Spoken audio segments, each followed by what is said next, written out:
میرے والدین کو اس پر کچھ نصیحت کریں کہ شادی بیاہ کے رشتے صحیح عقیدہ و دینداری کی بنیاد پر کرنا چاہیے یا خاندان اور قوم کی بنیاد پہ۔ یہ ماجرا بڑا سنگین ہے، اور یہاں خاص طور پہ ہماری گفتگو ان سے ہے جو اہل توحید ہونے کے دعوے دار ہیں، جو اہل ایمان ہونے کے دعوے دار ہیں۔ بچی کو اہل شرک کے گھر میں بیاہ دینا اور پھر یہ امید رکھنا کہ ہماری بیٹی آہستہ آہستہ اسے ٹھیک کر لے گی، اگر وہ مشرقی روایات پہ چلتی ہوئی، اپنے خامی سے جھگڑا نہ کرتی ہوئی، اس کے مذہب کے رنگ میں رنگی گئی، ہو سکتا ہے قیامت کے دن آپ کی بربادی کے لیے کسی اور گناہ کی ضرورت نہ پڑے، یہی گناہ آپ کو برباد کروا دے۔ اسی طرح آپ اپنے گھر میں کسی اہل شرک کی مشرکہ کو کسی کو لے کر آئے اور آپ کی بیٹے کی نسل اس کی گود میں پل کر شرک کرنے والوں کے قافلے کا حصہ بن گئی، ہو سکتا ہے جہنم میں جانے کے لیے کسی اور گناہ کی ضرورت نہ ہو، یہی عمل آپ کو برباد کروا دے۔ کلام الہی ہمیں کیا حکم دیتا ہے؟ سورۃ البقرہ 221 نمبر آیت ہے، مالک فرماتا ہے وَلَا تَنْكِحُوا الْمُشْرِكَاتِ،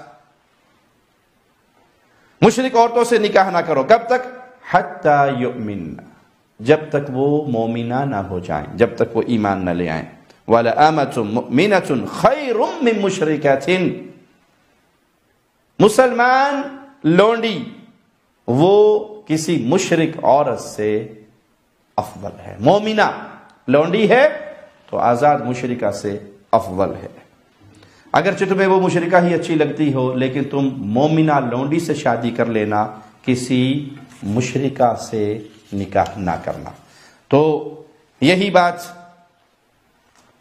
جہاں مشرکہ عورتوں کے لیے ہے، وہاں مشرک مردوں کے لیے بھی ہے۔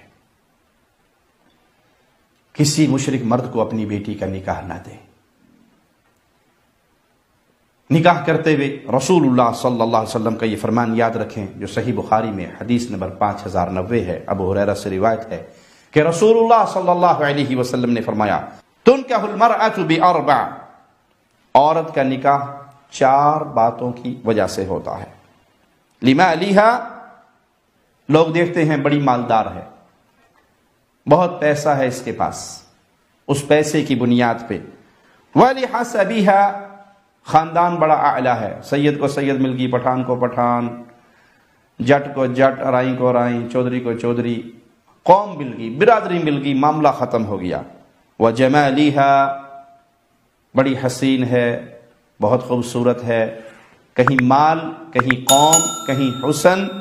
ولدینها، اور کہیں دین بھی بنیاد ہوتی ہے۔ آپ اپنے صحابی سے کہتے ہیں تیرے ہاتھ خاک آلود ہو جائیں تو جب بھی اختیار کرنا دین کی بنیاد پہ۔ دیندار عورت کو دیندار خوبصورت مل جائے، دیندار آپ کی فیملی سے مل جائے، دیندار مالدار بھی مل جائے، یہ اللہ کی نعمتیں ہیں، ذالک فضل اللہ۔ لیکن بنیاد اصل کیا ہے؟ قبول کرنے کی اور ریجیکٹ کرنے کی، وہ دین ہے۔ یہ نہیں ہے کہ آپ نے صورت پہ ریجیکٹ کیا، مال پہ ریجیکٹ کیا، حسب پہ ریجیکٹ کیا اور دین کو آخری نمبر دیا۔ جب بھی آپ نکاح کا ماجرا کریں اپنی بیٹیوں اور بیٹوں کا، تو دین کو سامنے رکھیں، عقیدے کو سامنے رکھیں، ایمان کو سامنے رکھیں۔